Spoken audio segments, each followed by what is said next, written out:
الشيطان الرجيم بسم الله الرحمن الرحيم الحمد لله الذي هدانا لهذا وما كنا لنهتدي لولا أن هدانا الله لقد جاءت رسل ربنا بالحق الصلاة والسلام على أشرف الأنبياء والمرسلين حبیب الہ العالمین ابی القاسم محمد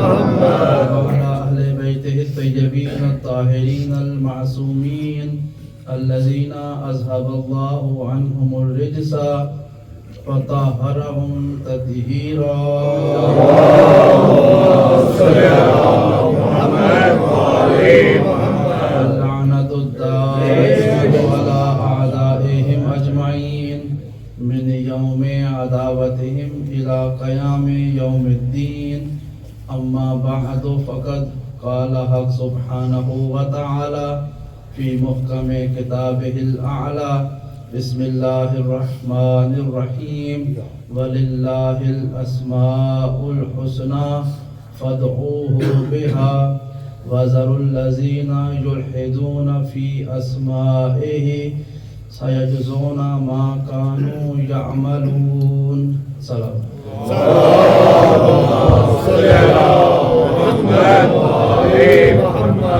محترم کرام سامعین کرام السلام علیکم ورحمۃ اللہ وبرکاتہ یا علی مدد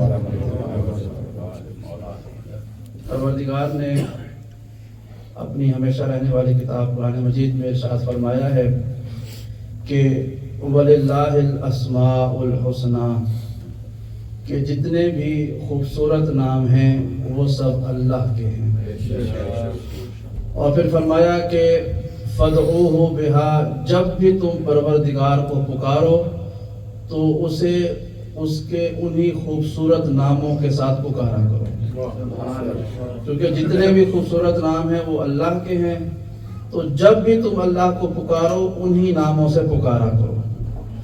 پھر آگے فرمایا کہ وَذَرُوا الَّذِينَ يُلْحِدُونَ فِي أَسْمَائِهِ اور وہ لوگ کہ جنہوں نے اس کے ناموں میں الحاد کیا، سَيَجْزَوْنَ مَا كَانُوا يَعْمَلُونَ کہ جب وہ قیامت کے دن اٹھیں گے تو تب انہیں علم ہوگا کہ انہوں نے دنیا میں کیا کیا تھا۔ بڑی عجیب سی آیت ہے، پروردگار نے اس صورت میں اس آیت میں اپنی ذات کے بارے میں گفتگو نہیں کی ہے بلکہ اپنے ناموں کا تعارف کروایا ہے۔ فرمایا کہ جتنے بھی خوبصورت نام ہیں وہ اللہ کے لیے، وَلِلَّهِ الْأَسْمَاءُ الْحُسْنَى جتنے بھی حسین نام ہیں وہ اللہ کے لیے ہیں، فَادْعُوهُ بِهَا اللہ کو پکارو تو انہی ناموں کے ذریعے پکارو۔ دیکھیے ایک مثال دے دوں، ایک شخص کا نام ہے مثال کے طور پر زاہد، ایک نام ہے زاہد، زاہد کہتے ہیں زہد والے کو، تقوی بہت زیادہ زہد کرنے والے کو، لیکن اس کے نام کے ساتھ اس کی ایک ذات بھی لگی ہوتی ہے، مثلا ملک ہے، سید ہے، چودھری ہے، کوئی بھی اس کی ذات ہوگی، اس کا ایک سرنیم بھی ہوگا، ایک اس کا پیشہ بھی ہوگا، شاید وہ گاڑیوں کا انجینئر ہو، وہ ڈاکٹر ہو، کوئی بھی اس کا پیشہ بھی ہو سکتا ہے۔ یعنی انسان کو اختیار ہے کہ اپنے نام کے ساتھ وہ اپنی ذات لکھے یا نہ لکھے، اپنا پیشہ لکھے یا نہ لکھے، نام بھی لکھے تو کم سے کم اس کا ایک نام ایسا ہوتا ہے کہ جو اس کی ذات کا تعارف ہوتا ہے، وہ لفظ زاہد ہے۔ اگر وہ شروع میں سید لگائے یا نہ لگائے وہ زاہد رہے گا، اگر وہ ڈاکٹر ہے تو ڈاکٹر لکھے یا نہ لکھے وہ زاہد رہے گا۔ تو ادب کا تقاضا یہ ہے اگر آپ اس کو پکاریں تو پورے نام کے ساتھ پکاریں، لیکن اگر کوئی چھوٹا بچہ کہ جو اس سے عمر میں بھی کم ہو، رتبے میں بھی کم ہو، اور اپنے باپ کی عمر کے شخص کو خالی زاہد کہہ کے پکارے تو دنیا رہی کتنا بڑا یہ بے ادب بچہ ہے کہ اسے کسی نے تمیز نہیں بتائی ہے کہ بڑوں کو کیسے پکارتے ہیں۔ یعنی جب دنیا میں ایک جیسے ہونے والے دو انسان اپنے مراتب کی وجہ سے یہ امید رکھتے ہیں کہ انہیں اچھے طریقے سے پکارا جائے گا، تو وہ جو کائنات میں سب سے بڑا ہے، وہ جو کائنات میں اتنا بڑا ہے کہ اس نے اپنے آپ کو اللہ اکبر کہا ہے کہ اس سے بڑا کوئی نہیں ہے، تو خدا چاہتا یہ ہے کہ جو اس کی مخلوق ہے اسے پورے ادب و احترام سے پکارے۔ ایسے الفاظ کے ساتھ پکارے جو اسے خود بھی پسند ہو، جو انہیں خود پکارنا پسند ہو. اس لیے اس نے کہا کہ جتنے بھی خوبصورت نام ہیں وہ سب میرے لیے ہیں. اللہ کا کوئی نام ایسا نہیں ہے کہ جو اس میں حسنہ نہ ہو. جتنے بھی نام ہیں سب اسماء الحسنہ میں سب خوبصورت نام ہیں. تو اللہ کو جب بھی پکارنا ہے اس کے خوبصورت ناموں کے ساتھ ہی پکارنا ہے، کہیں کوئی گستاخی نہ ہو جائے. تو بھائی جب اللہ کہہ رہا ہے کہ مجھے میرے خوبصورت ناموں کے ساتھ پکارو، جب بھی پکارو مجھے میرے خوبصورت ناموں کے ساتھ پکارو، چونکہ جتنے بھی خوبصورت نام ہیں وہ سب کے سب اللہ کے خوبصورت نام ہیں. ابھی ہم سوچ رہے تھے کہ وہ اللہ کے خوبصورت نام کون سے ہیں. ہم نے قرآن مجید کو خریدا، قرآن مجید کے آغاز میں اور اختتام پر اللہ کے 99 نام لکھے ہوئے تھے، اور درمیان میں لکھا ہوا تھا کہ یہ اللہ کے 99 اسماء حسنہ ہیں، یعنی 99 وہ نام ہیں جو قرآن مجید میں پروردگار کے موجود ہیں. یعنی اللہ کے 99 نام قرآن مجید میں موجود ہیں، اور لوگوں نے فیصلہ کر لیا کہ بس یہی ہیں جو اللہ کے اسماء حسنہ ہیں. اور ہم نے کیا دیکھنا شروع کیا؟ ہم نے وہ ناموں کو پڑھنا شروع کیا. اللہ کے علاوہ ہم نے جب اگلے نام دیکھے، الرحمن ہے، وہ رحیم ہے، وہ مالک ہے، وہ قدوس ہے، وہ سلام ہے، وہ مومن ہے، وہ مہیمن ہے، وہ حی ہے، وہ قیوم ہے، وہ مالک الملک ہے، وہ ذو جلال والاکرام ہے. ہم اللہ کے نام پڑھتے رہے، ہمیں بتایا گیا کہ یہ اللہ کے اسماء حسنہ ہے. جب بھی اللہ کو پکارنا ہے انہی ناموں کے ذریعے پکارنا ہے. ابھی ہم سوچ رہے تھے کہ ان 99 ناموں میں سے کون سے نام کو پکارے تو اللہ ہماری بات جلدی سن لے گا. ابھی اسی تلاش میں تھے کہ ہمارے 5ویں سید و سردار امام باقر کا جملہ ملا. یاد رکھو، نحنو اسماء الحسنہ، ہم آل محمد پروردگار کے اسماء حسنہ ہیں.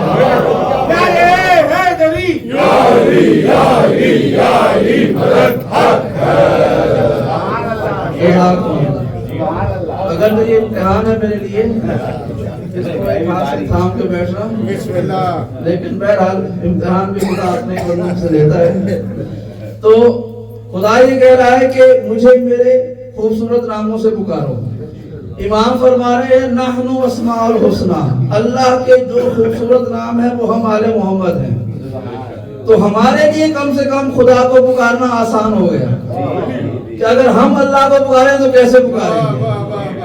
آسان کر دیا. اب اگلا جملہ سنیے، پروردگار کے اسماء حسنہ سے ہم نے اللہ کو پکارنا ہے، لیکن ہمیں دنیا کو بھی ساتھ لے کے چلنا ہے. دیکھیے، میں اکثر کہا کرتا ہوں کہ ہر شخص اپنے ذہن کے ظرف کے مطابق علی کو مانتا ہے. ہمیں کوئی جھگڑا کسی سے نہیں ہے. کسی نے تھوڑا مانا ہے تو ہو سکتا ہے اس کا ذہن ہی اتنا کام کرتا ہو.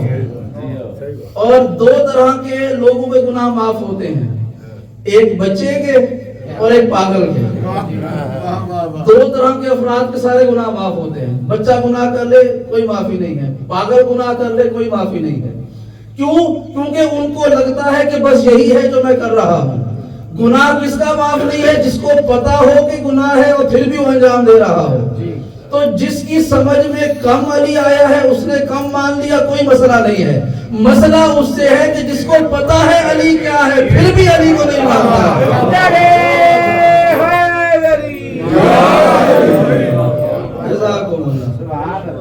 اب ہم نے قرآن کو کھولا، میں نے جملہ کہا تھا کہ ہم نے لوگوں کو بھی ساتھ لے کے چلنا ہے نا. امام فرماتے ہیں کہ نحنو اسماء الحسنہ، ہم اللہ کے اسماء حسنہ ہیں. ہم نے قرآن مجید کو کھولا، ایک اللہ کا لفظ جو ہے، لفظ اللہ، یہ اللہ کا اسم ذات ہے، اس میں کوئی اور شریک نہیں. کائنات میں کسی کا نام اللہ نہیں ہو سکتا، یاد رکھیے گا. کسی کا نام اللہ نہیں ہے کائنات میں اللہ کے علاوہ. لیکن جو اسماء حسنہ ہیں اس میں آتے ہیں، پہلا نام الرحمن، دوسرا نام الرحیم. تو اللہ کے ہی نام ہے نا، بسم اللہ الرحمن الرحیم. ہم شروع کرتے ہیں اللہ کے نام سے، یا اللہ کے نام سے کہ جو رحمان بھی ہے اور رحیم بھی ہے. اور جب ہم نے اس اسماء صفات دیکھی، اللہ کی 99 نام دیکھے، اس میں ترتیب یہی تھی، اللہ کے بعد رحمان اور رحیم، یہ نام دونوں ساتھ جڑے ہوئے ہیں. ہم نے ترجمہ دیکھنا چاہا کہ ترجمہ کیا ہے رحمان کا اور رحیم کا. دونوں کا ترجمہ ایک ہی کیا ہوا تھا کہ وہ نہایت رحم کرنے والا ہے.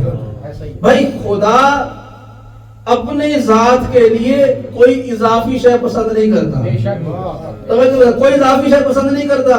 تو اگر اس نے دو الگ الگ نام رکھے ہیں تو مطلب بھی الگ الگ ہوں گے.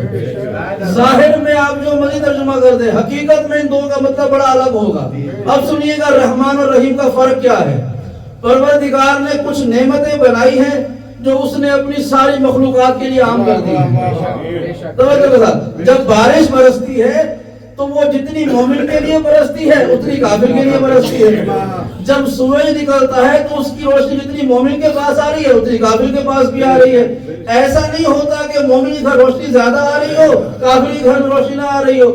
یہ پروردگار کی وہ نعمتیں ہیں جو اس نے بلا تفریق ہر مخلوق کے لیے خلق کی ہیں. اب اس میں رزق بھی ہے، اولاد بھی ہے، صحت بھی ہے، زندگی بھی ہے، ہدایت بھی ہے، سورج بھی ہے، چاند بھی ہے، بارش بھی ہے.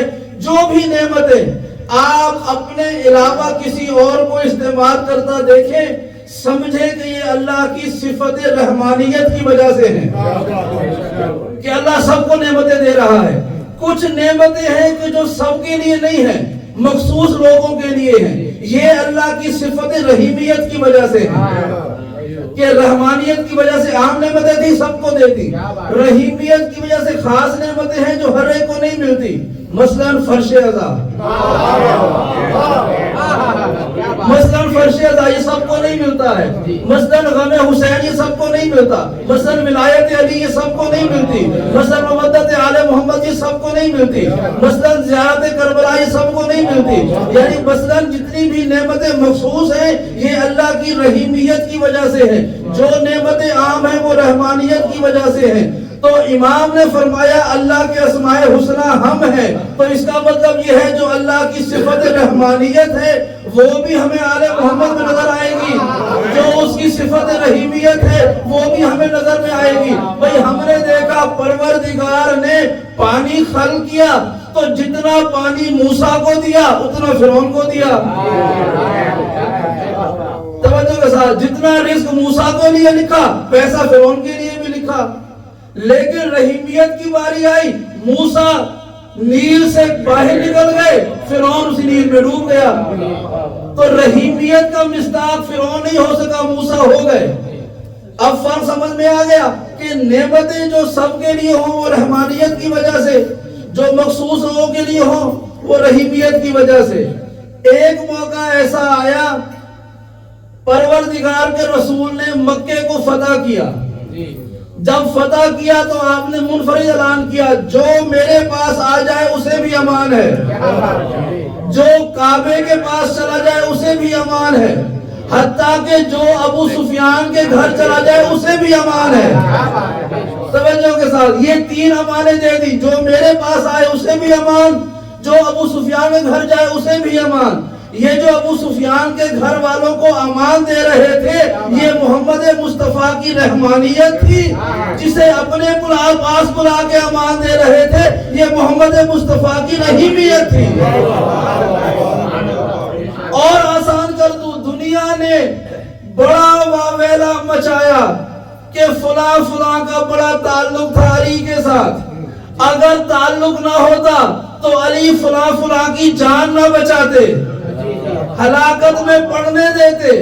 تو بھائی اب جملہ سنیے گا، یہ تو پروردگار والا مزاج ہے کہ جس طرح خدا فرعون کو رزق دے رہا ہے، جس طرح محمد مصطفیٰ ابو سفیان کو امان دے رہے ہیں، اسی طرح علی نے بھی کسی کو ہلاکت سے بچایا اور یہ جملہ کہنے پہ مجبور کیا کہ علی نہ ہوتے تو میں ہلاک ہو جاتا.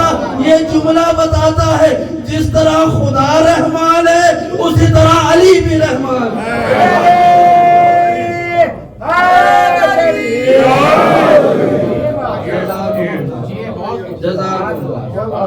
یہ پروردگار کی رحمانیت کا مصداق. جیسے وہ دشمن کو نواز رہا ہے ویسے علی بھی دشمن کو ہلاکت سے بچا رہا ہے. یہ ہے رحمانیت اور رحیمیت. سنیں، پروردگار نے کہا میں رحمان ہوں، میں رحیم ہوں، میری نعمتیں عام بھی ہیں، میری نعمتیں خاص بھی ہیں. عام میں نے دے دی چاہے فرعون بھی لے لے، خاص اسے دوں گا جو موسیٰ والے ہوں گے، خاص اسے ملے گی جو موسیٰ والے ہوں گے۔ حضرت موسیٰ کا واقعہ بڑا دلچسپ ہے۔ ہمارے قرآن میں انبیاء میں سب سے زیادہ ذکر جناب موسیٰ کا ہوا ہے۔ اتنا تذکرہ خود ہمارے نبی کا نہیں ہے قرآن میں جتنا حضرت موسیٰ کا ہے۔ تذکرے سے مراد جو ان کی زندگی کے واقعات ہیں، رسول اللہ سے گفتگو تو بہت ساری ہے لیکن واقعات جناب موسیٰ کے سب سے زیادہ ہیں۔ اتنے زیادہ واقعات ہیں کہ اگر کوئی غیر جانبدار شخص جس کو پتہ نہ ہو کہ یہ قرآن ہے وہ پڑھے تو سمجھے گا شاید یہ موسیٰ کی کتاب ہے۔ اتنی تعریف کی گئی ہے موسیٰ کی بھی اور اس کی قوم کی بھی، یہاں تک کہ بنی اسرائیل کو کہا گیا ہے کہ یا بنی اسرائیل اذکروا نعمتی التی انعمت علیکم وانی فضلتکم علی العالمین، اے بنی اسرائیل میری نعمت کو یاد کرو اور یہ بات یاد رکھو کہ میں نے تمہیں عالمین میں سب سے بہتر بنایا ہے۔ یعنی یہ میری اور آپ کی امت کے لیے نہیں کہا گیا، مسلموں کو نہیں کہا گیا، بنی اسرائیل کو کہا گیا ہے۔ تو لوگ یہی کہیں گے نا یہ کتاب موسیٰ کی ہے، یہ کتاب بنی اسرائیل کی ہے، لیکن یہ ہمارا قرآن ہے۔ حضرت موسیٰ کا ذکر قرآن میں بہت زیادہ ہے۔ ذہن رکھیے گا خدا کی رحمانیت اور رحیمیت۔ حضرت موسیٰ کا واقعہ بڑا دلچسپ ہے کہ ایک موقع ایسا آیا جب آپ اپنے لشکر کو لے کے نکلے فرعون سے بچنے کے لیے۔ قرآن مجید یہ کہہ رہا ہے وَإِذِ اسْتَسْقَىٰ مُوسَىٰ لِقَوْمِهِ فَقُلْ اضْرِب بِعَصَاكَ الْحَجَرَ فَانْفَجَرَتْ مِنْهُ اثْنَتَا عَشَرَةَ عَيْنًا، کہ اے نبی وہ وقت یاد کرو کہ جب موسیٰ نے اپنی قوم کو پانی پلانا چاہا تو ہم نے کہا کہ اے موسیٰ پتھر پر عصا مارو۔ موسیٰ نے پتھر پر عصا مارا، اس میں سے 12 چشمے برآمد ہوئے۔ فَانْفَجَرَتْ مِنْهُ اثْنَتَا عَشَرَةَ عَيْنًا، اس پتھر میں سے 12 چشمے نکلے۔ ہم نے تاریخ دیکھی کہ 12 چشمے کیوں نکلے؟ جواب ملا کہ حضرت موسیٰ پر ایمان لانے والے 12 قبیلے تھے۔ ہر قبیلے نے چاہا کہ ہمارا چشمہ الگ ہونا چاہیے، ہم کسی اور کے جھوٹے چشمے سے پانی نہیں پیئیں گے، لہذا 12 چشمے برآمد ہوئے۔ انہوں نے پانی پیا، اب دریا میں چلنے لگے۔ حضرت موسیٰ نے پھر عصا مارا تو دریا میں 12 راستے بنے۔ ہر قبیلہ اپنے سردار کے پیچھے چلتا ہوا دریا کو عبور کرنے لگا۔ ہوا کیا؟ جملہ سنیے گا۔ حضرت موسیٰ ایک شہر سے نکلے، سامنے دریا آیا، دریا سے راستہ بنایا اور دریا سے پار ہو گئے۔ جہاں سے چلے وہ بھی منزل تھی، جو راستہ تھا وہ بھی ایک تھا، جہاں پہ گئے وہ بھی آخری منزل تھی۔ اسی راستے سے فرعون بھی چلا، اسی راستے سے موسیٰ بھی چلے، لیکن موسیٰ اور موسیٰ کا لشکر دریا سے پار ہو گیا، فرعون بھی ڈوب گیا، فرعون کا لشکر بھی ڈوب گیا۔ بھئی نقطہ آغاز بھی ایک ہی تھا، راستہ بھی ایک ہی تھا، منزل بھی ایک ہی تھی۔ پھر کیا ہوا کہ ایک لشکر کامیاب ہو گیا، ایک لشکر ڈوب کے مر گیا۔ تو ہمیں نتیجہ یہ ملتا ہے کہ راستے نہیں بچایا کرتے، جس کے پیچھے چلتے ہیں وہ رہبر بچایا کرتا ہے۔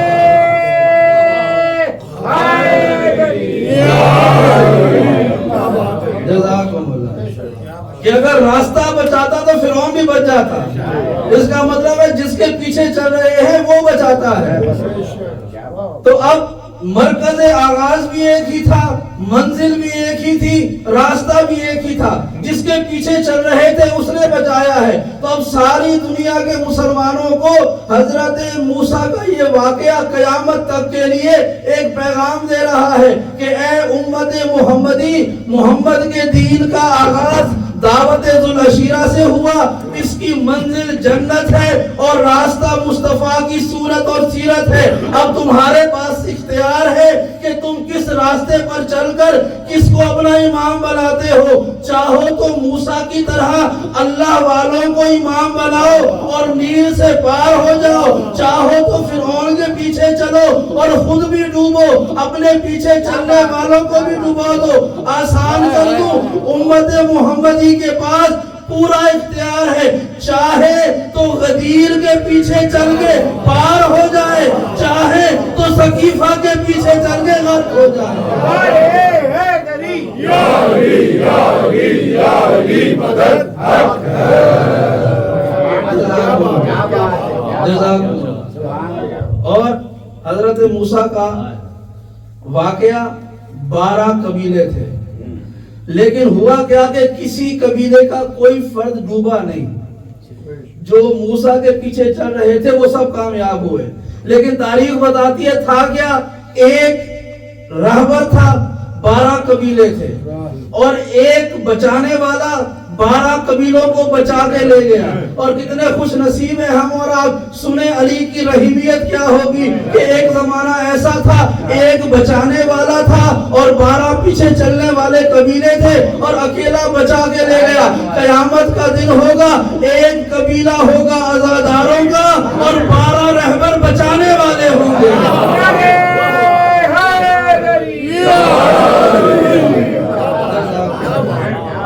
جزاکم اللہ. 12 بچانے والے ہوں گے. جزاکم اللہ. اور آخری جملہ سن لیجیے کیونکہ یہ بات منہ پر آ چکی ہے. بسم اللہ. حضرت ڈاکٹر محسن صاحب اس بات کی تائید کریں گے کیونکہ اس پہ ان سے میری بات ہو چکی ہوئی ہے. حضرت موسیٰ فرعون کے دربار میں گئے. فرعون کے دربار میں جادوگر جو تھے نا وہ اپنے جادو کے بڑے ماہر تھے. جادو کے ماہر ایسے تھے کہ وہ اللہ کے نبی کے سامنے جرت دیکھیں. جرت یہ ہے کہ اللہ کے نبی کے سامنے چھوٹی چھوٹی رسیاں لے کے آئے، ان پہ کچھ پڑھ کے پھونک مارتے تھے، زمین پہ پھینکتے تھے، وہ رسیاں سانپ کی طرح چلنا شروع کر دیتی تھی. اور دنیا والے کہتے کہ جادوگروں نے رسیوں کو سانپ بنا دیا ہے.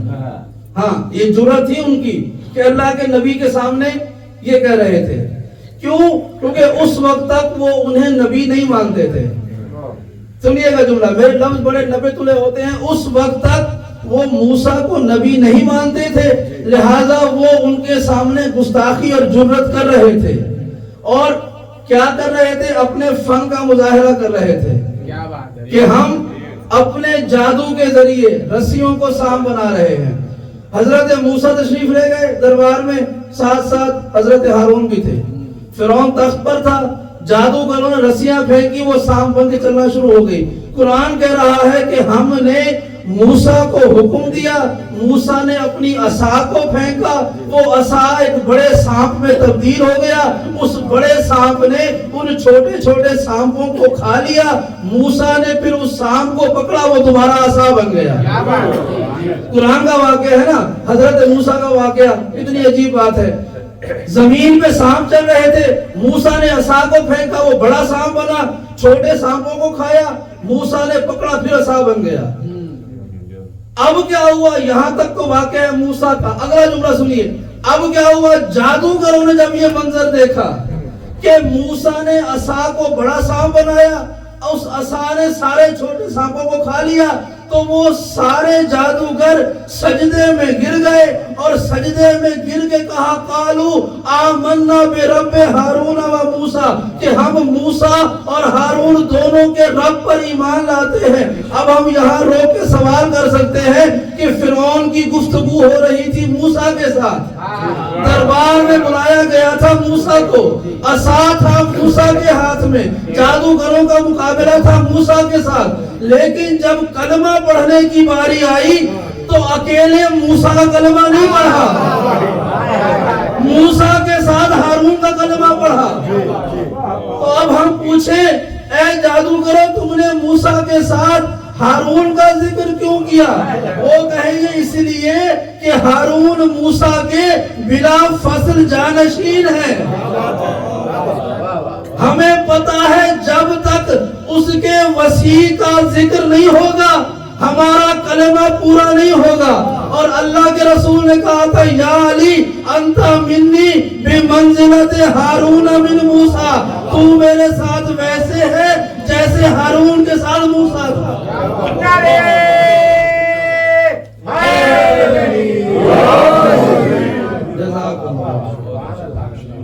جزاکم اللہ. آگے چلیں. پروردگار نے فرمایا، اب یہ جتنے بھی پروردگار کے اسماء حسنہ ہے نا، خدا کی قسم میں ایک ایک لفظ ایک ایک نام آپ کے سامنے بیان کرتا رہوں اور پھر اس کو بتاتا رہوں کہ یہ صفات آل محمد میں کیسے پائی جاتی ہیں. آپ کو پتہ ہے یہ نام کیوں ہوتا ہے؟ دیکھیے نام ذات نہیں ہوتا، میرا نام ہاشم ہے، میں آپ کے سامنے ہوں، میرا نام ہاشم نہ بھی ہوتا تو بھی میں یہی ہوتا. جس کو میرا نام نہیں پتا اسے بھی میں اتنا نظر آ رہا ہوں جتنا نام والوں کو نظر آ رہا ہوں. اس کا مطلب ہے ذات کوئی بھی ہو، نام کوئی بھی ہو، ذات میں فرق نہیں پڑتا ہے. اس لیے اللہ کے ان ناموں کو اسماء صفت کہا جاتا ہے کہ اللہ کی صفات ہیں. اللہ کی ذات میں کوئی شریک نہیں ہے، لیکن اللہ نے اپنی صفات میں سے بہت صفتیں ایسی ہیں جو اپنے علاوہ اوروں کو بھی دی ہیں. واللہ خیر الرازقین، اللہ رزق دینے والوں میں سب سے بہتر ہے. یعنی ایک اللہ رزق دینے والا ہے، کچھ اور بھی ہے. اسی طرح سے اور بہت سے نام ہیں. تبارک اللہ احسن الخالقین، اللہ خلق کرنے والوں میں سب سے بابرکت ہے کہ اللہ خلق کرنے والا ہے، اور بھی خلق کرنے والے ہیں. اب تخلیق کا اپنا اپنا معیار ہے، اپنا اپنا موضوع ہے، لیکن جملہ سنیے گا. پروردگار کا ایک لقب ہے باسط، نام ہے باسط، قرآن مجید میں بھی ہے، اسماء الحسنی بھی ہے الباسط. باسط کہتے ہیں کھلے ہاتھ والے کو، سخی ہاتھ والے کو. باسط الیدین، جو دونوں ہاتھوں سے کھل کے خیرات بانٹنے والا ہو. اب جملہ سنیے. ایک مرتبہ ایسا ہوا، حاتم طائی کا بیٹا مدینے میں آیا اور مدینے میں اس کی ملاقات ہوئی امام حسن مجتبیٰ سے.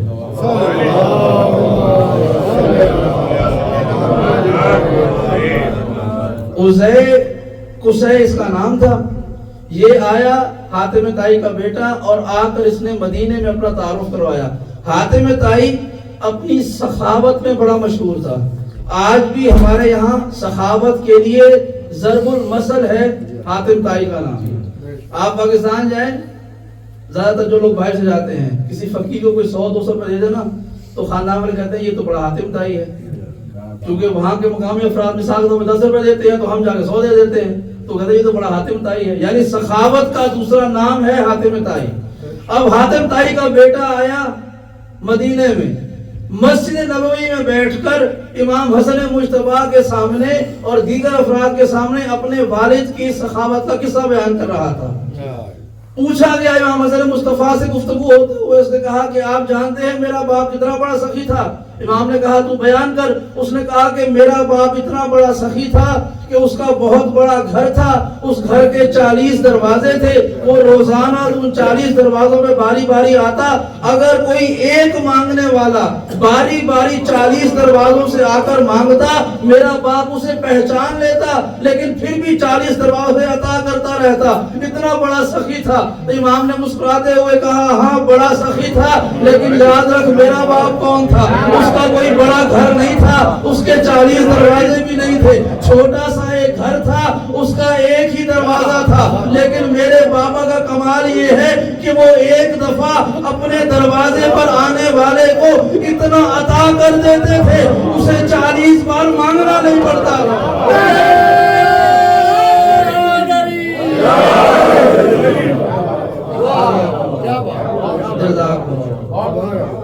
کہا کہ وہ جو 40 دفعہ مانگنے کے بعد دے وہ حاتم ہوتا ہے، اور جو ایک دفعہ مانگ کر اتنا دے دے اسے 40 دفعہ مانگنا ہی نہ پڑے.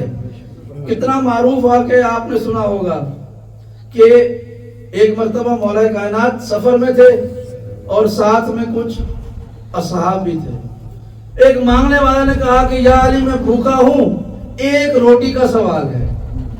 توجہ کے ساتھ، ایک روٹی کا سوال ہے. امام نے ساتھیوں سے کہا کہ اسے روٹی دے دو. انہوں نے کہا کہ مولا کچھ انتظار کرنا پڑے گا کیونکہ روٹیاں ایک گٹھڑی کے اندر ہیں. کہا پوری گٹھڑی دے دو. کہا مولا انتظار کرنا پڑے گا، گٹھڑی اونٹ کے اوپر ہے. کہا پورا اونٹ دے دو. کہا مولا انتظار کرنا پڑے گا، وہ اونٹ قطار کے اندر ہے. کہا پوری قطار دے دو.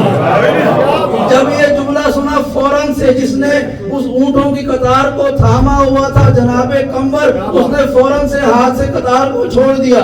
پوچھا قمر تم نے قطار کو کیوں چھوڑ دیا؟ کہا تم نے دیکھا نہیں علی سے ایک روٹی مانگنے کے لیے آیا تھا، اس نے کہا گٹھڑی دے دو. کہا گٹھڑی اونٹ پر ہے، کہا اونٹ دے دو. کہا اونٹ قطار میں ہے، کہا قطار دے دو. اگلا جواب یہ ہوتا قطار کمبر کے پاس ہے، علی کہتے کمبر کو بھی دے دو.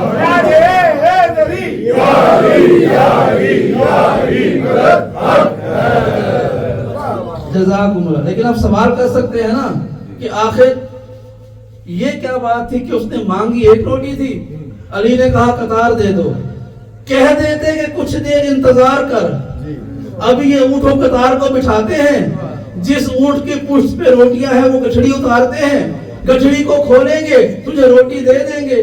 یہ کیا بات ہوئی کہ ایک روٹی مانگی کہا پوری قطار دے دو؟ بھئی اس کا جواب ہمیں بس ایک جملے میں سمجھ آتا ہے، اس سب کے انتظار میں اس مانگنے والے کو کچھ دیر انتظار کرنا پڑتا، اور علی کا مزاج ایسا نہیں ہے کہ وہ مانگنے والے کو انتظار کروائے۔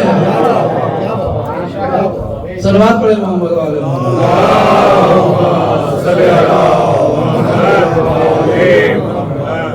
پروردگار کے اسماء میں سے ایک اور اسم مالک الملک۔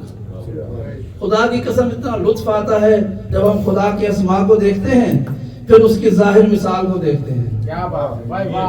جزاک اللہ۔ دیکھیں آپ مثالوں سمجھا دوں، آپ کے سامنے میں کہوں نا خانہ کعبہ تو فوراً آپ کے ذہن میں ایک چار دیواری کا خاکہ آ جائے گا، اس کے اوپر ایک کالا کپڑا پڑا ہوا ہے۔ دنیا کے کچھ کالی چیزیں ایسی ہیں جس نے منکروں کو بڑا پریشان کر لیا۔ بھائی ایک خانہ کعبہ کا غلاف کالا، لوگ بڑے پریشان ہیں۔ ایک رسول اللہ کے غلام بلال، اس کا رنگ کالا تھا، اس سے دنیا بڑی پریشان ہے۔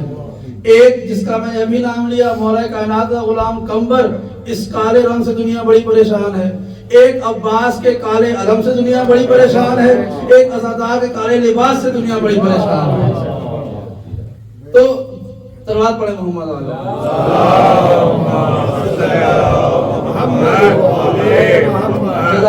تو میں گزارش کر رہا تھا کہ یہ جو میں آپ کے سامنے کہوں کعبہ تو آپ کے ذہن میں فوراً سے کعبے کی تصویر آ جائے گی۔ میں آپ سے کہوں سورج تو فوراً سے آپ کے سامنے ایک گول گیند نما ایک تصویر ذہن میں آئے گی جس سے شعاعیں نکل رہی ہوں گی۔ میں آپ سے کوئی بھی نام لیتا رہوں آپ کے ذہن میں اس کی تصویریں آنا شروع ہو جائیں گی۔ لیکن اگر میں کوئی ایسا نام لوں جو آپ نے کبھی اس شے کو دیکھا ہی نہیں ہے تو آپ کے ذہن میں کیا تصور آئے گا؟ اب پھر تصور ہر ایک کا اپنا اپنا ہوگا۔ ہم میں سے کسی نے اللہ کو نہیں دیکھا، میں کہوں اللہ تو ہر ایک کے ذہن میں ایک الگ تصور آ جائے گا۔ میں کہوں جنت تو جس نے جتنی جنت سنی ہے اس کے ذہن میں ویسی ہی جنت آ جائے گی۔ خدا کہہ رہا ہے کہ میرا نام ہے مالک الملک، کہ میں مالک ہوں حکومت کا، اس کائنات کا مالک میں ہوں۔ اس ملک کو کائنات کو پروردگار کا نظام کہا جاتا ہے۔ خدا کہہ رہا ہے اس کائنات کا نظام میرے ہاتھ میں مالک الملک ہوں۔ اب میں نے کہا خدا ہے مالک الملک، ہر ایک کے ذہن میں ملکیت کا بھی الگ نظام ہے اور ملک کا بھی الگ مطلب ہے۔ اب جملہ سنیے قیامت کے دن، یہ مختلف احادیث کی روشنی میں ہے۔ میں منبر حسین پر کوئی غیر ذمہ دارانہ بات کرنے کے حق میں نہیں ہوں۔ جو بات ہونی چاہیے قرآن و حدیث کی روشنی میں ہونی چاہیے۔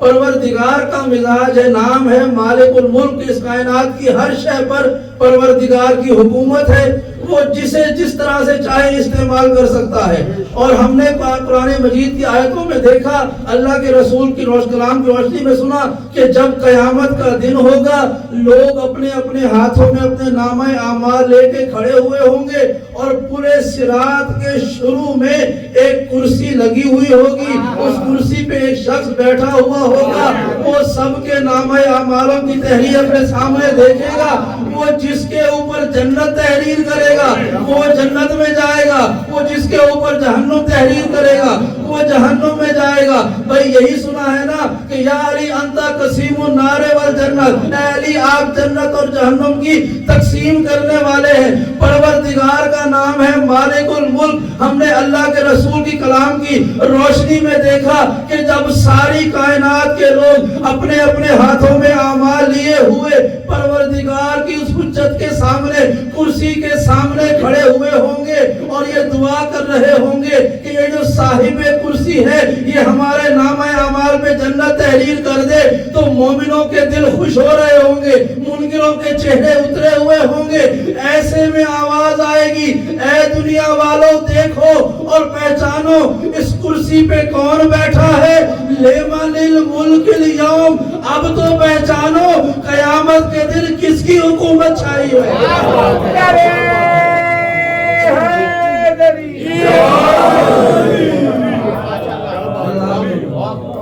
جزاکم اگلے جملے پہ چلیں کہ پروردگار نے فرمایا کہ وَذَرُوا الَّذِينَ يُلْحِدُونَ فِي أَسْمَائِهِ، ان لوگوں کے بارے میں کہ جو اس کے نام پر، اس کے ناموں پر الحاد کرتے ہیں.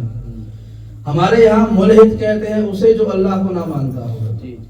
اردو زبان میں، عربی میں، فارسی میں ملحد کہتے ہیں اسے جو الحاد کرتا ہو، جو اللہ کو نہ مانتا ہو. لیکن اس آیت میں لفظ ملحد کسی اور کے لیے ہے. یہ اللہ کی ذات کے لیے استعمال نہیں ہوا، یہ اللہ کے نام کے انکار کرنے والوں کے لیے استعمال ہوا. توجہ کر بھائی، قرآن کی آیت ہے وَذَرُوا الَّذِينَ يُلْحِدُونَ فِي أَسْمَائِهِ، جو اس کے ناموں کے بارے میں الحاد کرتے ہیں، جو ان کے ناموں میں کمی کرتے ہیں، جو ان کے ناموں میں تقصیر کرتے ہیں، جو ان کے ناموں میں کمی کرتے ہیں. خبردار ایسا نہ کرنا کہ تم ان کے ناموں میں کمی کرو. کیوں؟ ورنہ قیامت کے دن خدا تمہیں بتائے گا کہ تم نے زمین پہ کیا کیا تھا. بھائی اللہ کے نام کون مانتا ہے؟ وہ مانے گا جو اللہ کو مانتا ہے. آسان کر دوں، مسلمان ہی مانے گا نا کہ اللہ رحمان بھی ہے، رحیم بھی ہے.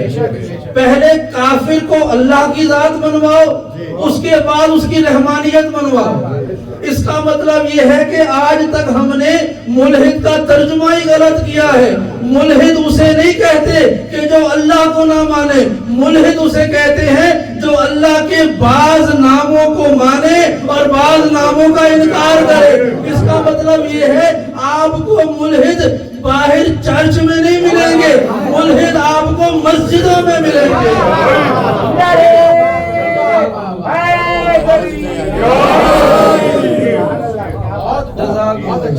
تو ملحد آپ کو غیر مسلموں کے ہاں نہیں ملیں گے، مسلم آپ کو مسجدوں میں ملیں گے. کون سی مسجدوں میں؟ قرآن سے سنیے گفتگو اسلام میں جاتے ہوئے کہ پروردگار نے ایک آیت ارشاد فرمائی قرآن مجید میں وَمَنْ أَظْلَمُ مِمَّنْ مَنَعَ مَسَاجِدَ اللَّهِ أَنْ يُذْكَرَ فِيهَا اسْمُهُ وَسَعَى فِي خَرَابِهَا، کہ اس سے بڑا ظالم کون ہے کہ جو اللہ کی مسجدوں میں اس کے ناموں کا تذکرہ نہ ہونے دے. یہ قرآن ہے کہ وَمَنْ أَظْلَمُ، اس سے بڑا ظالم کون ہے، مِمَّنْ مَنَعَ مَسَاجِدَ اللَّهِ أَنْ يُذْكَرَ فِيهَا اسْمُهُ، کہ اس سے بڑا ظالم کون ہے جو اللہ کی مسجد میں اللہ کا نام لینے سے منع کرے. وَسَعَى فِي خَرَابِهَا، اور ان مسجدوں کی تخریب کاری کرے. آپ کسی مسجد میں جائیں اور دیکھیں کہ کیا آپ کو اذان میں اللہ کا نام سنائی دے رہا ہے؟ ہر اذان میں لوگ کہیں گے اللہ اکبر. اگر کسی کو بسم اللہ نصیب ہوتی ہے تو وہ نماز میں کہے گا بسم اللہ الرحمن الرحیم، یعنی وہ اللہ کو بھی مان رہا ہے، وہ رحمان کو بھی مان رہا ہے، وہ رحیم کو بھی مان رہا ہے. تو مسجدوں میں کوئی ایسا نہیں ملے گا کہ جو آپ کو اللہ کا نام لینے سے منع کرے. قرآن کہہ رہا ہے کہ کچھ لوگ ایسے ہیں جو مسجدوں میں اللہ کا نام لینے سے منع کرتے ہیں. اب پتا چلا کہ وہ ہوگی تو مسجد، لیکن خدا کہہ رہا ہے وہ مومنوں کے ہاتھ میں نہیں، وہ ظالموں کے ہاتھ میں ہوگی. کیوں کہ وہ مسجد میں اللہ کا نام لینے سے روکتے ہیں. بھائی مجھے تو کائنات میں جتنی بھی مسجدیں ملی ہیں ہر مسجد میں اللہ کا نام لیا جا رہا ہے. اس کا مطلب ہے کوئی تو ایسے اسماء حسنہ ہیں جو مسجدوں والے نہیں لینے دیتے. کوئی تو ایسے نام ہے اللہ کے کہ جو صاحبان مسجد نہیں چاہتے کہ وہ ممبر اور محراب سے لیے جائیں. تو پھر مجھے امام کا وہ جملہ یاد آیا نحنو اسماء الحسنہ، ہم آل محمد اللہ کے نام ہے. اب مسجدوں میں جا کر اشہد ان علی ولی اللہ کہہ کے دیکھو، جو منع کرے سمجھو وہ مومن نہیں، پروردگار کی نگاہ میں ظالم ہے.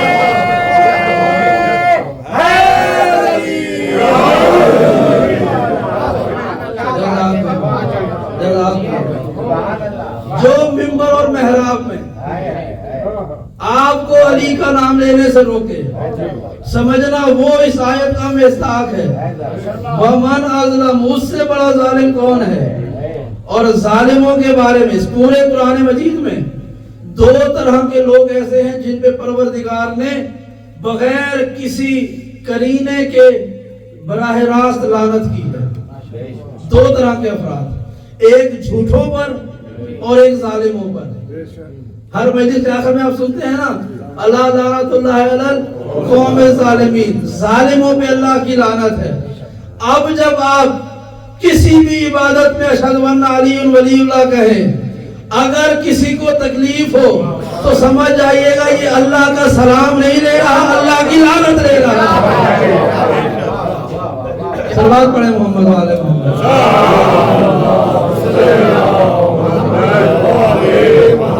جزاکم اللہ. اس گفتگو کو یہاں پہ روکتے ہوئے آخر میں ایک منفرد سا واقعہ شاید کچھ افراد نے سنا ہو، یہ تبرکاً بیان کر رہا ہوں. ایک موقع پہ مولا کائنات امیر المومنین علی بن ابی طالب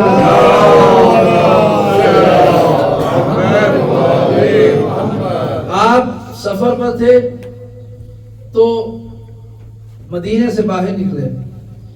اب ہمارے مولا اکثر اوقات تنہا سفر کرتے تھے.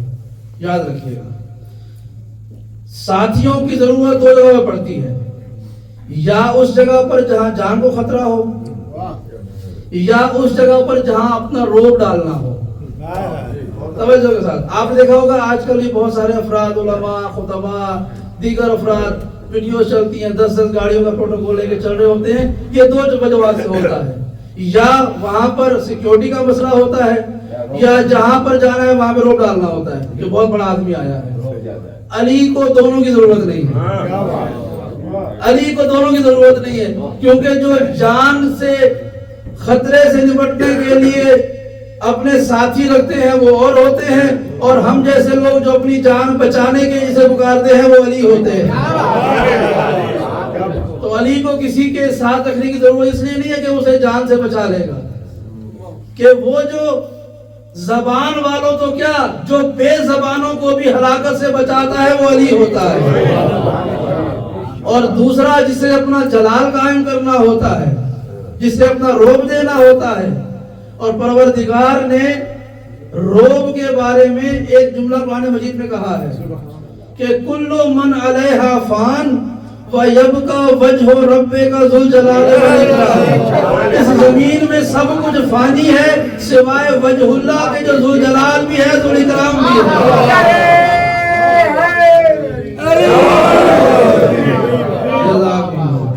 یہ وجہ اللہ ہے جسے اللہ نے جلال بھی دیا ہے، اکرام بھی دیا ہے. تو جسے اللہ جلال دے دے اسے اپنے ساتھ لوگوں کو لے کے چلنے کی جلال کی ضرورت نہیں ہوتی ہے. تو اکثر میرے مولا تنہا سفر کیا کرتے تھے، تنہا سفر کر رہے تھے. مدینے سے کچھ باہر نکلے تو وہ علاقہ نظر آیا کہ جہاں سے کچھ عرصہ پہلے خیبر فتح ہوا تھا. اس کے قریب سے گزر رہے تھے کوئی انتہائی ضعیف یہودی عالم دین جو اپنے دین پہ کامل اور اکمل طور پر عمل پیرا تھا. آخری جملے سنیے گا، طویل واقعہ ہے، میں مختصر کر کے بیان کر رہا ہوں کہ یہودی عالم جو اپنے دین پر، میں دوبارہ کہہ رہا ہوں کہ میرے لفظ بڑے لبے تلے ہوتے ہیں، میں کوشش کرتا ہوں کہ جس شخص کا جو حق ہے اسے وہی لفظ دیے جائیں. تو ایک یہودی عالم اپنے دین پر کامل اور اکمل طریقے سے عمل کرنے والا، لیکن اتنا ضعیف تھا کہ اس کی آنکھوں کی جو پلکیں ہیں نا وہ بھی ضعف کی وجہ سے لٹک رہی تھی، لیکن اس کے چہرے میں بڑا نور تھا. معلوم ہوتا تھا کہ یہ شخص ایسا کچھ جانتا ہے جو ہر کوئی نہیں جانتا. چلے مولا کائنات عالم شباب میں اس شخص نے، یہ جو یہودی عالم تھا، اس نے دیکھا کہ ایک جوان ہے اور اس کے چہرے میں بڑی رونق ہے، بڑا منور چہرہ ہے. تو وہ قریب ہوا اور اپنے ساتھیوں سے کہا کہ تم دور چلے جاؤ، میں کچھ دیر اس جوان کے ساتھ سفر کرنا چاہتا ہوں. آیا اور کہا کہ اے جوان اگر تو اجازت دے تو کچھ دیر تیرے شریک سفر ہو جاؤں، کچھ دیر تیرا ہم سفر ہو جاؤں. اب یہ جملے ہیں کہ اس شخص نے کہا کہ اے جوان اگر اجازت دے تو کچھ دیر تیرا ہم سفر ہو جاؤں. شاید مولا نے جواب میں جملہ کہا ہوگا ابھی تو میرا ہم سفر ہونا چاہتا ہے، کچھ دیر کے بعد تو مسافر ہوگا، میں تیری منزل بن جاؤں گا. کہ تو مسافر ہوگا میں منزل بن جاؤں گا. ایک طویل واقعہ ہے. چلتے چلتے اچانک اس شخص کے سر میں درد اٹھا. تو اس نے کہا اے جوان میرے سر میں شدید درد ہے, میں تیرے ساتھ سفر مزید جاری نہیں رکھ سکتا, تو مجھے اجازت دے, تو آگے چلا جا, میں رک جاتا ہوں. مولا نے مسکراتے ہوئے کہا ابھی تو میرا شریک سفر بننا چاہ رہا تھا اور تجھے میں نے اپنا شریک سفر بنا بھی دیا تھا. جسے میں اپنا ساتھی بنا لوں اسے درمیان راستے میں نہیں چھوڑنا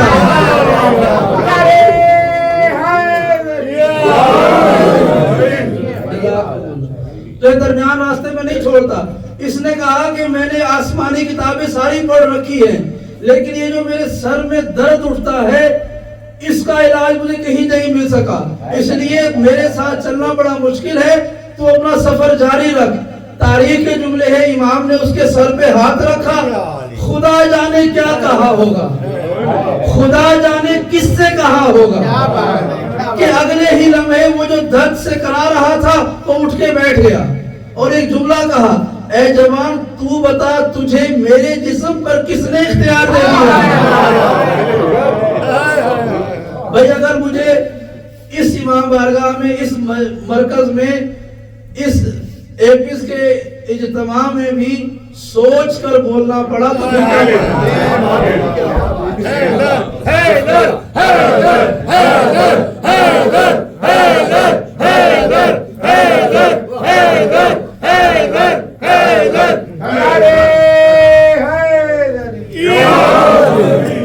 یہاں بھی مجھے سوچ کر الفاظ کو بولنا ہے تو پھر کیا بولا ہم نے.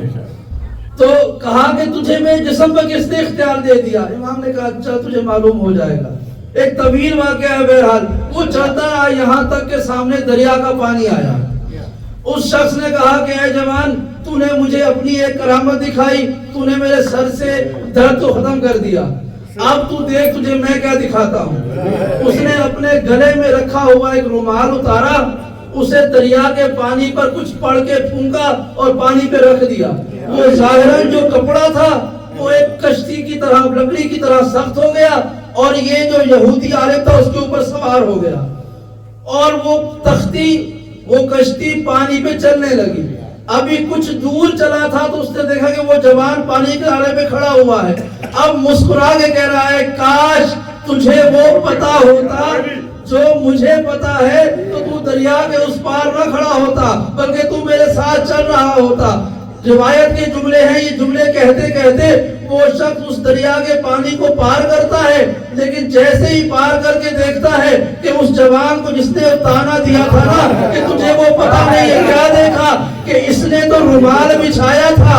وہ جوان بغیر رومال بچھائے پانی میں شان بے نیازی سے چلتا ہوا چلا آ رہا ہے. جیسے ہی امام کو اس نے پانی کے پار دیکھا اور حیرت ہو کے پوچھنے لگا کہ تو نے تو بڑی کرامت دکھائی ہے, میں تو پانی پر اگرچہ سوار ہوا ہوں تو اس رومال کی وجہ سے, تو کیسے آ گیا ہے. امام نے کہا پہلے تو نے کرامت دکھائی تھی, تو بتا تو نے کیسے کیا. اس نے کہا کہ میں نے آسمانی کتابوں کے علم میں دیکھا ہے کہ ایک پروردگار کا نام ہے, وہ نام ہے ایلیا. جب میں اس کلام کو دہراتا ہوں میرے لیے مقصد پورا ہو جاتا ہے. امام نے فرمایا یاد رکھ جس ایلیا کے ذریعے تو یہ معجزے کرتا ہے وہ میں علی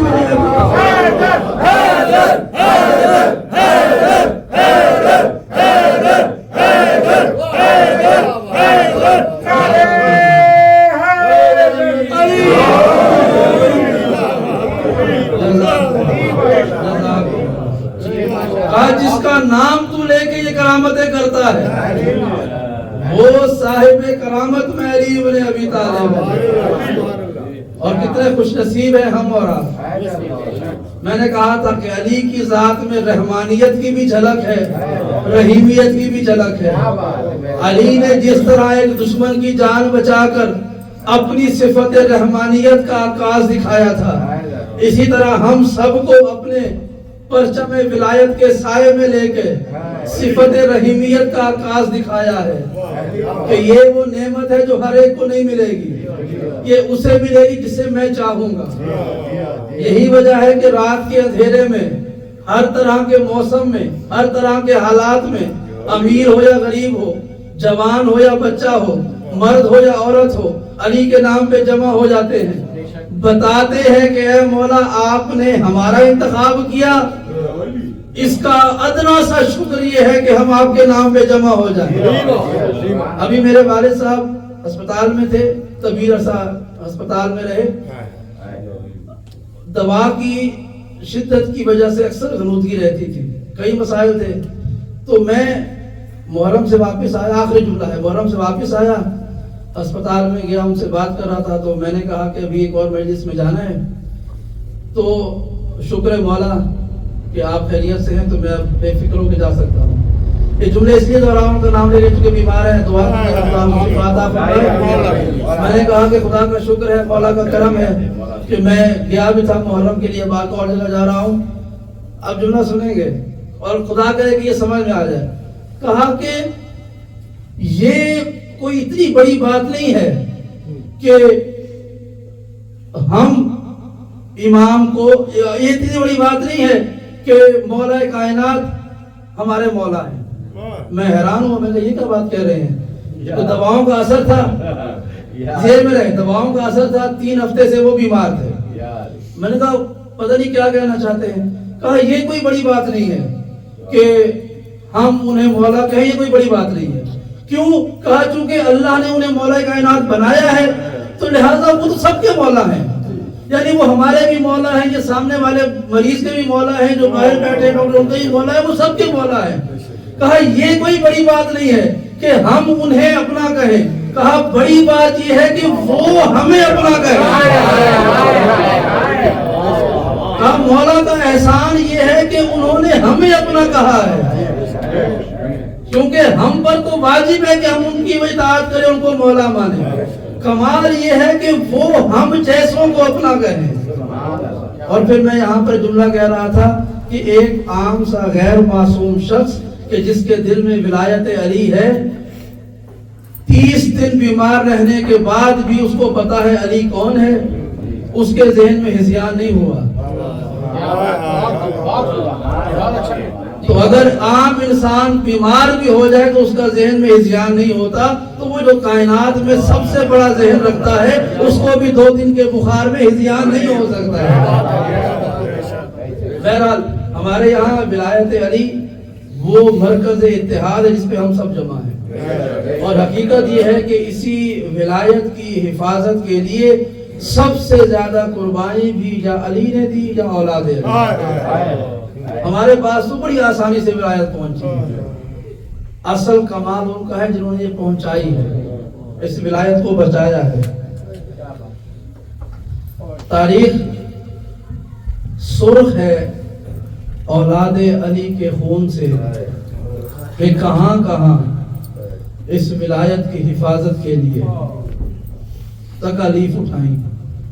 میں ایک جملہ کہوں، اور جب کبھی آپ کو خیال آیا نا اس جملے کا، مجھے یقین ہے کہ ہر مومن کا دل کرب اور غم سے رو اٹھے گا کہ آدم سے لے کر عیسیٰ تک اگر ہر نبی کے بیٹے ہوتے نا، آدم سے لے کے عیسیٰ تک اگر ہر نبی کے بیٹے ہوتے تو وہ بھی ان بازاروں میں نہ جاتے جہاں محمد کی بیٹیوں کو جانا پڑے۔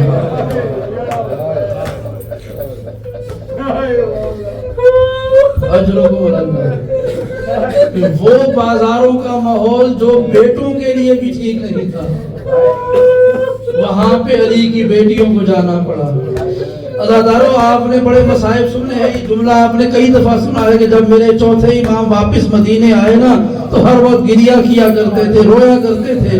تو بھی دن منحال نے آ کر کہا کہ مولا ہر وقت کیوں گریا کرتے ہیں، شہادت تو آپ کی میراث ہے۔ تو امام نے کہا کہ تو نے سوال کرنے والے، تو نے انصاف نہیں کیا، شہادت تو ہماری میراث ہے، یہ بتا ماں اور بہنوں کو لے کر بازاروں اور درباروں میں جانا کیا یہ بھی ہماری میراث تھی؟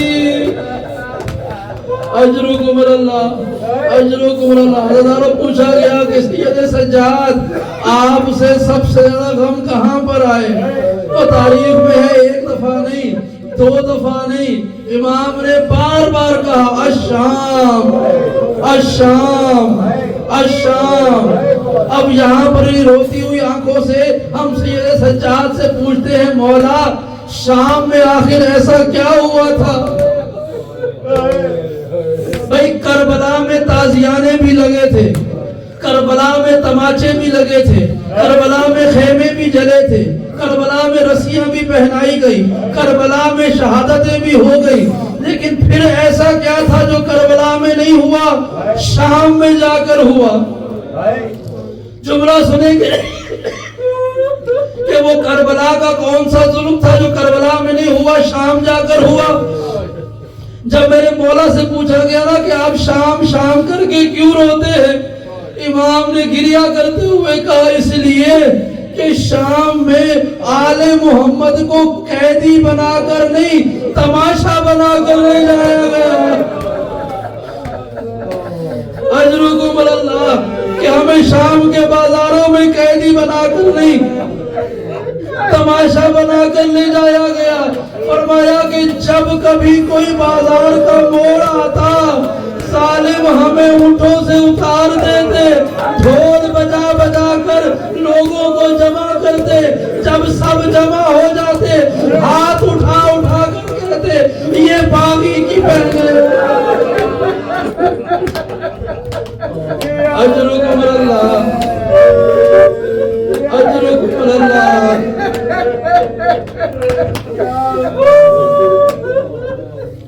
برادرو جب یہ قافلہ بڑھتے ہوئے یہ اسیران شام کے لیے مجلس ہے نا، بس دو جملے اور سن لینا۔ ایک موقع ایسا آیا کہ جب یہ قافلہ شام کے بازار سے گزرا، اب سنیں گے شام کے بازار میں کیا ہوا۔ خدا کی عزت کی قسم یہ کتابوں کی تاریخ کے جملے ہیں کہ جب یہ قیدیوں کا قافلہ گزر گیا، قید ختم ہو گئی، شام کی زندگی معمول پر آ گئی، تو جب بھی کوئی مسافر شام کے بازاروں میں گزرتا تو وہ دیواروں پر لگا ہوا خون دیکھتا، حیران ہو کر پوچھتا کیا شام والے بغیر موسم کے قربانیاں کرتے ہیں؟ کہا کیسی قربانیاں؟ کہا یہ در و دیوار پہ اتنا خون کیوں ہے؟ پھر شام کے لوگ بتا دے قربانیاں نہیں ہوئی ہے، یہ محمد کے گھر والوں کو اتنے پتھر مارے۔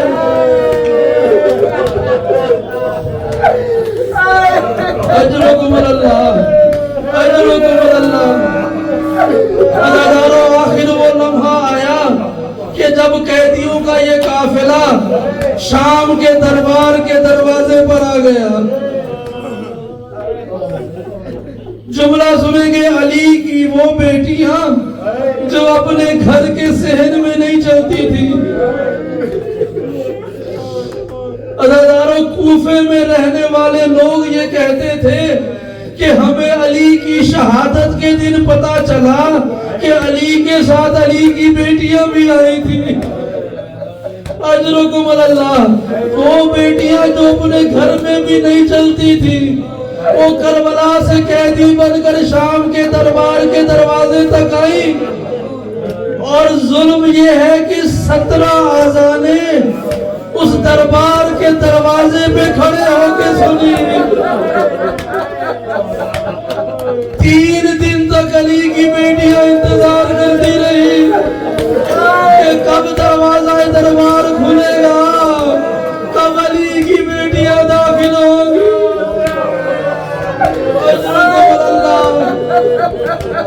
اور ادارو ایک جملہ سن لینا، خدا ہر صاحب اولاد کی اولاد سلامت رکھے۔ جو پردے میں مائیں بہنیں بیٹھی ایک جملہ سنیں گے، مدینے سے چلتے وقت جب عبداللہ بن جعفر طیار نے کہا تھا نا کہ یہ اون محمد صدقہ ہے، تاریخ میں ہے جناب زینب نے پھر اس سارے سفر میں کبھی اون محمد کو یاد نہیں کیا۔ صرف ایک موقع ایسا آیا کہ جناب زینب نے اون محمد کو یاد کیا۔ سنیں گے کب کہا؟